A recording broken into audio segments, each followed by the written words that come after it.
അൽഹംദുലില്ലാ അസ്സലാത്തു വസ്സലാമു അലാ റസൂലില്ലാ വഅലാ ആലിഹി ഫായിസീന ബിറളില്ലാഹി.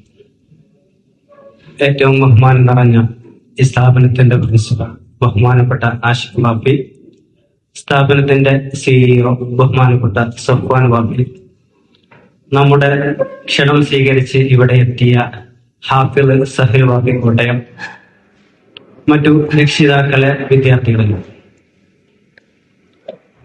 നമ്മളെല്ലാവരും എല്ലാ ദിവസവും ആത്മാർത്ഥമായി പ്രാർത്ഥന നടത്താറുണ്ട്. റബ്ബിർഹംഹുമാ കമാ റബ്ബയാനി സഗീറ.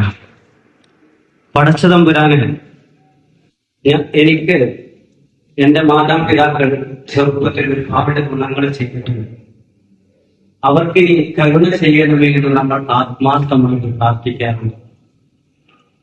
അങ്ങനെയുള്ള പ്രാർത്ഥനകൾ നമുക്കും ലഭിക്കേണ്ടതുണ്ട്. അതിനുവേണ്ടി നമ്മളും ചില കാര്യങ്ങളൊക്കെ ചെയ്തു വെക്കണം. എന്നാലേ അത്തരം പ്രാർത്ഥനകൾ നമ്മുടെ മക്കളിൽ നിന്ന് ആത്മാർത്ഥമായിട്ട് നമുക്ക് ലഭിക്കുകയുള്ളൂ. ഒരു വിദ്യാർത്ഥിയെ സംബന്ധിച്ചിടത്തോളം അവൻക്ക് രണ്ട് രീതിയിലുള്ള രക്ഷിതാക്കളാണുള്ളത്. ഒന്ന്, അവന്റെ ശരീരത്തിന് അന്നം നൽകുന്ന, അവൻക്ക് ജന്മം നൽകിയ മാതാപിതാക്കൾ. അവർ അവൻക്ക് ജന്മം നൽകി, അവൻക്ക് ഭക്ഷണം നൽകി, വസ്ത്രം നൽകി, താമസിക്കാനുള്ള സൗകര്യങ്ങൾ നൽകി, നല്ല വിദ്യാഭ്യാസം നൽകി. അതോടൊപ്പം രണ്ടാമത്തെ ഒരു രക്ഷിതാക്കളുണ്ട്, അവന്റെ ആത്മാവിന് അന്നം നൽകുന്ന അധ്യാപകര്. മദ്രസയിലെ ഉസ്താദാവാം, സ്കൂളിലെ ടീച്ചറാവാം, മാഷാവാം, ഏത് രീതിയിലായും അധ്യാപകൻ അവിടെ ആത്മാവിന് അന്നം നൽകുന്ന രക്ഷിതാവാണ്. അവന്റെ ജീവിതത്തിന്റെ മുന്നോട്ടുള്ള യാത്രയിൽ ദിശ നിർണയിച്ചു കൊടുക്കുന്നത്, അവന്റെ ജീവിതത്തിന്റെ യാത്രയിലെ മൂല്യങ്ങൾ പറഞ്ഞു കൊടുക്കുന്നത്, സമൂഹത്തിൽ മുതിർന്നാൽ സമൂഹത്തിൽ ഇടപഴകുമ്പോൾ അവൻ ഏത് രീതിയിലാണ് സമൂഹത്തോട് ഇടപഴകേണ്ടത് എന്ന് പഠിപ്പിച്ചു കൊടുക്കുന്നത്. ഒപ്പം അവന്റെ ജീവിത യാത്രയിലെ മൂല്യങ്ങൾക്ക് കരുത്തു പകരുന്നത് എല്ലാം ഈ അധ്യാപകരെന്ന രക്ഷിതാക്കളാണ്. ഈ രണ്ട് രക്ഷിതാക്കളും ഒരുമിച്ച് നിന്ന് പ്രവർത്തിച്ചാലേ ഒരു വിദ്യാർത്ഥി, ഒരു വിശ്വാസി എന്നതിനപ്പുറം നല്ലൊരു മനുഷ്യനായി മാറുകയോ, വിശ്വാസത്തോടൊപ്പം നല്ലൊരു മനുഷ്യനാവുക എന്നുള്ളത് വളരെ പ്രധാനപ്പെട്ട ഒരു കാര്യമാണ്. നമ്മൾ ആ രക്ഷിതാക്കളായ നിങ്ങളും അധ്യാപകരായ ഞങ്ങളും ഒരുമിച്ച് വിദ്യാർത്ഥിയുടെ പുരോഗതിക്ക് വേണ്ട ആശയവിനിമയങ്ങൾ നടത്തുമ്പോഴുള്ളൂ ആ വിദ്യാർത്ഥി നല്ല രീതിയിൽ മുന്നോട്ട് പോകാൻ സാധിക്കുകയുള്ളൂ. ഒപ്പം അവരെ കുറിച്ച് നമ്മൾ നല്ലത് മാത്രമേ പറയാൻ പാടുള്ളൂ മറ്റുള്ളവരോട്. ഒരുപക്ഷെ നമ്മൾ അവരെ ശിക്ഷണം നൽകുന്ന രീതിയിൽ ചിലപ്പോ ശകാരിക്കേണ്ടി വരും. അപ്പോഴും നമ്മൾ അവരെ കുറിച്ച് നല്ലത് മാത്രമേ പറയാൻ പാടുള്ളൂ. ഞാൻ ചെറിയൊരു അനുഭവം പറയാം.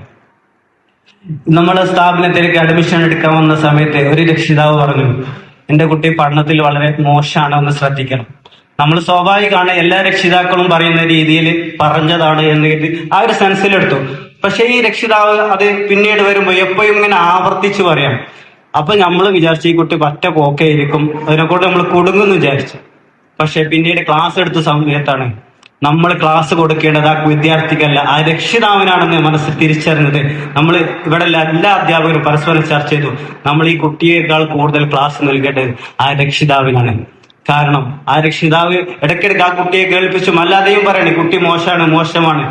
നമ്മൾ പറഞ്ഞിട്ടുണ്ട്, നമ്മളൊക്കെ പഠിച്ചിട്ടുണ്ടാവും, മാതാപിതാക്കളുടെ പ്രാർത്ഥനകൾ അള്ളാഹു സ്വീകരിക്കുമെന്നുള്ളത്. പ്രാർത്ഥന എന്ന് പറഞ്ഞാൽ നമ്മൾ വുളൂ എടുത്ത് നിസ്കാരം മുസല്ലയിൽ ഇരുന്ന് പ്രാർത്ഥിക്കുന്ന പ്രാർത്ഥന മാത്രം അല്ല പ്രാർത്ഥന. നമ്മളുടെ മക്കൾക്ക് വേണ്ടി നമ്മൾ വിചാരിക്കുന്ന ഓരോ വിചാരങ്ങളും പ്രാർത്ഥനയാണ്, ഓരോ വാക്കും പ്രാർത്ഥനയാണ്. അപ്പൊ ഏത് സമയത്താണ് അള്ളാഹു നമ്മുടെ പ്രാർത്ഥന സ്വീകരിക്കുക എന്ന് നമുക്കറിയില്ല. അപ്പൊ നമ്മൾ നമ്മളെ മക്കളെ പറ്റി മോശമായ രീതിയിൽ, അവരെ താഴ്ത്തിക്കെട്ടുന്ന രീതിയിൽ പറയുന്ന സമയത്ത്, അല്ലെങ്കിൽ അങ്ങനെ വിചാരിക്കുന്ന സമയത്ത്, അതാണ് നമ്മളെ പ്രാർത്ഥനയ്ക്ക് ഉത്തരം ലഭിക്കുന്ന സമയമെങ്കിൽ നമ്മൾ അതിന് ആ കുട്ടി നന്നാവാത്തതിന് നമ്മൾ കുട്ടിയെ കുറ്റം പറഞ്ഞിട്ട് കാര്യം ഉണ്ടാവില്ല. നമ്മുടെ പ്രാർത്ഥന പടച്ചവൻ സ്വീകരിച്ചതാണ്. അതുകൊണ്ട് എനിക്ക് ആത്മാർത്ഥമായിട്ട് പറയാനുള്ളത്, നിങ്ങളൊക്കെ ശ്രദ്ധിക്കേണ്ടത് നമ്മളെ മക്കളെ കുറിച്ച്, നമ്മളെ മക്കൾ നമ്മൾ ജന്മം നൽകിയതാണ്, നമ്മൾ പഠിപ്പിക്കുന്നതാണ്. എല്ലാം ചീത്ത പറയേണ്ടി വരും, ശകാരിക്കേണ്ടി വരും, തല്ലേണ്ടി വരും, ഒക്കെ ചെയ്യും. അപ്പോഴൊക്കെ മക്കളെ കുറിച്ച് നല്ലത് മാത്രം വിചാരിക്കുക, നല്ലത് മാത്രം മറ്റുള്ളവരോട് പറയാ. ശിക്ഷണത്തിന്റെ ഭാഗമായിട്ട് അധ്യാപകരോട് ചിലപ്പോൾ ഒന്ന് ശ്രദ്ധിക്കാനൊക്കെ പറയേണ്ടി വരും. അപ്പോഴും ആ വിദ്യാർത്ഥിയെ മാറ്റി നിർത്തി വിദ്യാർത്ഥി കേൾക്കാത്ത രീതിയിലായിരിക്കണം നമ്മൾ ആ ശിക്ഷണ രീതികളൊക്കെ ശ്രദ്ധിക്കേണ്ടത്. അതുകൊണ്ട് നമ്മൾ എപ്പോഴും നമ്മളെ മക്കൾക്ക് വേണ്ടി നല്ലത് വേണ്ടി ചിന്തിക്കുകയും പ്രവർത്തിക്കുകയും പറയുകയും പ്രാർത്ഥിക്കുകയും ചെയ്യാന്ന് പറഞ്ഞുകൊണ്ട് നമ്മൾ അവർക്ക് വേണ്ടി സമയം ചെലവഴിക്കണം. ഞാൻ നിർത്തിക്കൊണ്ടുപോയല്ല, ഇന്ന് നമ്മളെ മക്കൾക്ക് വേണ്ടി ഒരുമിച്ച് കൂടിയിരിക്കുകയാണ്. കുറച്ച് കൂടുതൽ സമയം ഒരുപക്ഷെ നമ്മൾ ഇരിക്കേണ്ടത് ഏകദേശം ഒരു മണി വരെ നമ്മുടെ പ്രോഗ്രാം നീളാൻ സാധ്യതയുണ്ട്. അപ്പോൾ നമ്മൾ ക്ഷമയോടെ നമ്മളെ മക്കൾക്ക് വേണ്ടി 3 മാസത്തിൽ ഒരിക്കലൊക്കെ ഇതുപോലുള്ള മീറ്റിംഗ് ഉണ്ടാവുള്ളൂ. അപ്പോൾ ഒരു 2 മണിക്കൂർ നമ്മൾ ക്ഷമയോടെ നമ്മളെ മക്കൾക്ക് വേണ്ടി നമ്മൾ മാറ്റി വെക്കണമെന്ന് വിനയത്തോടുകൂടി ഓർമ്മിച്ചുകൊണ്ട് ഇവിടെ സംഗമിച്ച എല്ലാവർക്കും ഒറ്റവാക്കിൽ സ്വാഗതം ആശംസിച്ചുകൊണ്ട് അധ്യക്ഷനെ തൽസ്ഥാനത്തേക്ക് ക്ഷണിക്കുന്നു. അസ്സലാമു അലൈക്കും വറഹ്മത്തുള്ളാഹി.